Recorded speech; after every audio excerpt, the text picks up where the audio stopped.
Well, welcome. Baruch atah Adonai Eloheinu melech haolam asher kitshanu b'mitzvotav v'tzivanu la'asot b'divrei Torah. Amen. Amen. Hit and share the screen. And as you can see now, we are in Parshat Mattot. It's the second to last Parsha of the book of Numbers, of the book of Bamidbar. This year it is doubled up with Mas'eh, which is the very final Parsha. So this is the last Shabbat where we are in the book of Numbers. We went through it very quickly. But here we are. At this particular point, we are talking about what the Israelites had to do with the booty, all the booty they captured from the Midianites, from their war against the Midianites, for what the Midianites had done in Parshat, at the end of Parshat Balak. And so they were told that they were going to have to wage war against them. They did, was successful. And here we are talking about the booty, some of the booty anyway. So here we go. So right here is where it starts, and it talks about, but the gold and the silver and the copper and the iron and the lead, or the tin, excuse me, and the lead, and now it's going to go on. So, kol davar, anything, asher yavo va'esh, which comes into the fire, ta'aviru va'esh v'taher, you shall pass, you shall cause to pass through the fire, and it shall be purified. Ach b'mei nida yitchata, however, in the waters of lustration, it should be purified. It's another word, or cleansed, right? V'chol asher lo yavo va'esh, and anything which cannot pass through the fire, ta'aviru v'mayim, you shall cause to pass through the water. So here we are talking about, essentially we're talking about utensils that are involved in the preparation of food in some kind or another. And so we have a significant Rashi on this. Okay, let's go here. Kol davar, anything. So, asher yavo va'esh, which can come into the fire, levashel bo klum. So what we're talking about is something that is used to cook something, to cook anything. Sometimes this is referred to as a kli rishon, a first vessel, meaning the vessel or the utensil that's actually placed on the fire itself in which to cook something, right? It can be to fry, it can be to cook, it's regardless. And so, of course, generally speaking, we're talking about metal utensils, fry pans, skillets, saucepans, things like that. To aviru va'esh, you shall cause to pass through the fire. So this is a reference to the Talmud, Avodah Zarah, page 75b, and he says, here's the general principle. Kederch tashmisho, in the manner in which it is used, ha'agalato, it is cleansed. And so going on, ma shetashmisho al yedei chamin, so something which is going to be used, and it's utilized by means of hot water. In other words, basically, what you do is you have it in, either you use it to boil or something like that, I'm going to imagine, right? Or its use is by means of hot water. Ya'agilenu b'chamin. So likewise, it is cleansed in hot water. Uma shitashmisho al yedei tzli, and something else that is used. In other words, if it's a pan that's put in, or utensil that's put into boiling water in order to accomplish the cooking, right? The utensil itself is placed in boiling water to cook, right? Or hot water even. al yedei tzli. I think here we're essentially talking about, but the temperature is significant. But here we're talking now, he's bringing up a new category.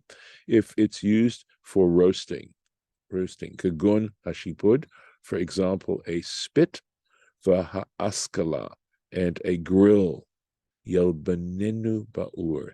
He has to make it white hot in the fire. In other words, that's taking it up to red heat for us. For the most part, it becomes. And so this, as you can see, is the basis of the laws of kashering dishes. Excuse me one moment, please.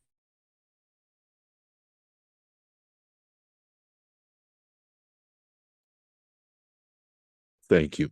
All right. So it goes, ach b'mei nida yitchata. However, it shall be cleansed through the waters of lustration. Here we're talking about the water of the sprinkling it with the water from the ashes of the red heifer. That's what we're talking about it. And you'll see, lefi pshuto, according to the simple understanding of what's being said here, chitui zeh, this particular cleansing or sprinkling, okay, the taharo mitumat mate. It is there in order to cleanse it from the impurity that is created by a corpse. Remember, they had captured these things in battle, right? Amar lahem, so in other words, Moses said to them, Tzrichim hakelim gi'ul, that these particular vessels, these utensils, require cleansing, the taharam min ha'isur, in order to cleanse them and purify them from any forbidden food. In other words, this process of both, it's called libun in the case of the metal, where it needs to be, where it's something that is used directly on the heat, the metal itself, that's making it red hot. That's in order to burn off any possible food material that got absorbed into the metal. And likewise, it's called hagalah. That's referring to putting vessels into boiling water, right? Something that is used in that particular context.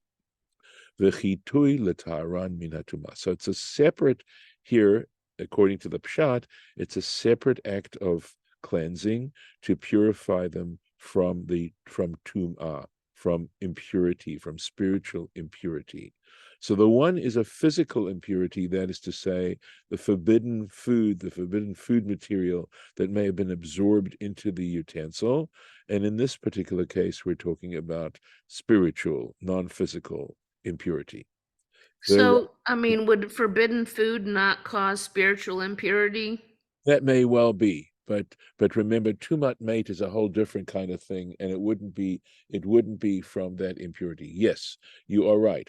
There are categories of forbidden food that definitely would cause one to become impure, but they would not necessarily cause you to become impure on the level of tumat mate, of impurity that is transmitted by a corpse.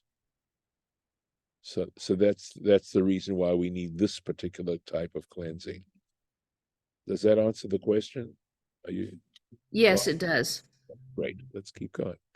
Rabotenu, however, our sages, darshu mikam, they interpreted from this, she'af lahachshiran min ha'isur, that even in order to kosher them, right, to make them fit from any forbidden food, Isur here is talking about forbidden foodstuffs, right? And in fact, there's a whole category of halacha called Isur veheter that has to do with, it literally means forbidden and permissible. And basically, I believe we are talking about food, okay? That anything connected with that. So in order to kosher it from anything that's forbidden, hit in tefillah, okay, scripture required tefillah lechlei matachot. It required, nevertheless, immersion, right, in a mikveh, lechli matachot or lechli matchot, to metal vessels, umei nida haktuvin kan. And when Scripture refers to mei nida, right, waters of nida, Darshu, they interpreted from this, Mayim hare'uyin litbol bahem nida, that they understood that it meant water, right, which is fit to be used for a woman who's in menstruation, or rather who has ceased menstruation, to purify herself to go to the mikveh. In other words, it needs to be water that is fit to be used as a mikveh for a woman, right? For a woman who's cleansing herself, from menstruation. And so what are we talking about? We're talking about mem sa'ah, 40 sa'ahs of water. So while he only mentions the volume, in other words, these utensils now have to be immersed in this particular water. And if it's water that's fit, I imagine, even though he doesn't say it specifically, remember, it cannot be drawn water. It has to be rainwater. That's the kind, and there has to be at least 40 sa'as of it, however many gallons that is, or liters. V'chol asher lo yavo ba'esh, and anything that doesn't enter is, in other words, isn't used as a kli rishon, isn't used on the fire. And he says, "Kol davar she'ein tashmisho al yedei ha'or." In other words, he's saying what this refers to is any utensil that is not used directly on the fire. Kagon kosot, such as glasses, utzluchiot, and platters, shetashmishan betzonen, which are used for cold food, velo bal'u isur, and consequently have not absorbed any forbidden food. Ta'aviru bamayim, you shall cause to pass in through the water. Matbilo v'dayo. He says that it is sufficient to simply immerse it, and that's enough.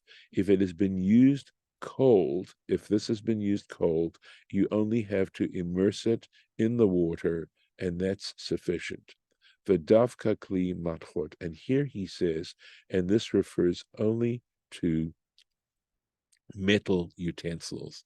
In other words, metal cups, silver cups, metal platters, etc. So there is this custom of tibul kelim. I mean, there's a whole development of the ideas that are mentioned in this particular couple of verses. There's of course a whole set of halachot that are involved in the kashering of dishes, and here is where they're found. Okay. So one more verse, v'chibastem bigdechem, and you shall wash your clothes by Yom HaShvi'i, on the seventh day, v'tihartem, and you shall be purified. V'achar tavo el hamachaneh, and after that you can come into the encampment. And he's talking about essentially the people that went out on war and were killing people, the soldiers. That's who he's talking to, right? So as when it says you shall wash your clothing, I don't know that it just means to launder them. It could. I mean, it certainly sounds that as if it might mean just simply that they needed to launder their clothing. I am not personally aware of putting clothing in a mikveh, for example. I think so. I'm going to assume here it means simply literally you need to launder the clothing that you wore in battle, etc. The issue is, what does it mean you shall enter the camp, right? Rashi is going to clarify that for us. El hamachaneh, into the camp. And he says, lemachaneh shchina. We're talking about essentially the temple courtyard, the temple precincts. That's what he's saying. The machaneh, the camp of the divine presence. She'ein tameh meit. Why? Because the tuma that we're talking about here is not talking about leprosy or that kind of impurity. We're talking about, of course, it's a very severe form of tuma, of impurity, but it's nevertheless one that is rendered by being in the presence of a corpse. She'ain tamei mate, that one who is defiled, rendered impure through by means of a corpse, ein ta'un shiluach mimachaneh, he's going to say mimachaneh livaya. He is not required to exit the Levite camp. So I want to see umi machane Israel, and certainly not from the encampment of the Israelites. And what I want to do is sort of, if you can still recollect those three levels of encampment, right? Think of the camp of Israel as being a concentric square, right, which points in the four cardinal directions. There were three tribes on each side, and in the very center was the tabernacle and its courtyard. Around that, in front of the tabernacle, was Moses and Aaron and their families, and then on the north, I believe it would have the north, west, and south sides were each one of the three Levitical families, and then outside that area was the Israelite encampment with each of the three tribes on one of those cardinal points. So that's when it's saying they may then enter the camp, it's essentially saying that they can now offer sacrifices. They're able to enter that general area where Israelites were allowed to enter in terms of the temple precinct. And I think this is a good place for us to stop today. So we'll go back here and I'll mark it right here. Any thoughts, comments, questions, etc.? Well, we always had a burnt fork in in the drawer, Right. that, just happened to somebody picked it up in the wrong place and ate it the wrong way. So, there was always the burnt fork. Well, My mom always also put stuff in I in the know, in in the the in the ground. ground. I know.